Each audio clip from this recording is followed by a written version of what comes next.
So, unang araw namin sa Hong Kong City Tour, kinuhanan ko agad ng picture ang double-decker bus. So, kapag pupunta kayo dito, or kahit saang country ka mapadpad, kailangan masipag kang maglakad para magala mo ang buong city. So, ito, pumunta kami buti na lang mayroon kaming tour guide na nagtatrabaho dito, kamag-anak ni Myra. So, ang in-order kong food dyan is yung D18. Healthy siya, no, wala daw betsin sabi. So, ito yung aming room accommodation. Ito yung view from our room. So, ito na, nandito na kami sa Mong Kok, Hong Kong. And, susulitin namin ang paggala. Pumunta kami dito sa Peninsula rin and sasakay kami ng ferry sa Joran Harbor, Hong Kong. So, ito na yon, papunta na kami. On the way. So, ito yung Peninsula Hotel. O, diba? Kung Hei Fat Choi na Kung Hei Fat Choi ang arrive. Ang ganda ng fountain, guys. So, syempre, Instagrammable ang mga place dito. So, picture to the max kami. And, ayan na yung place on the way to Harbor, Hong Kong, kung saan kami ay magta-try sumakay ng ferry at sana ay hindi ako mahilo. So, ayan na yun, yung may mataas na building na yan, 101 floor daw yan, sabi nung nag-tour sa amin.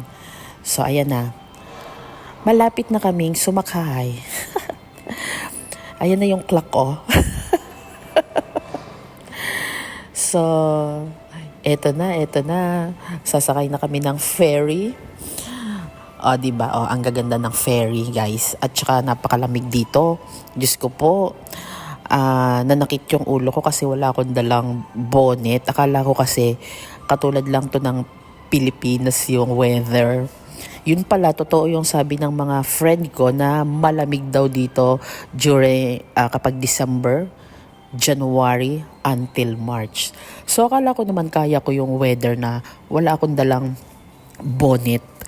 Jacket lang ang dinala ko. So, talagang nanonood siya. Yan. Nandito na kami sa ferry. So, sakay na kami. At napaka smooth sailing nung aming paandar nung captain na nagda-drive ng ferry. Nagda-drive hindi ko alam kung anong tawag dun eh. So, ito daw yung pink na ferry boat na yan. Nalimutan ko kung magkano ang bayad, pero yan daw, umiikot daw yan ng buong city ba yun ng Hong Kong. So, ayan na yung 101 building daw. Yun. Sabi nung tour guide namin na nag-work dito. So, kakain kami sa McDonald's, guys. Ayan na yan, malapit na kaming bumaba kasi nagugutom na rin kami. So, pupunta kami ng IFC Mall daw ang tawag dito. So, ayan. 'Di ba? O, ito na yung ng IFC Mall, Hong Kong. Pero hindi kami sumakay dyan.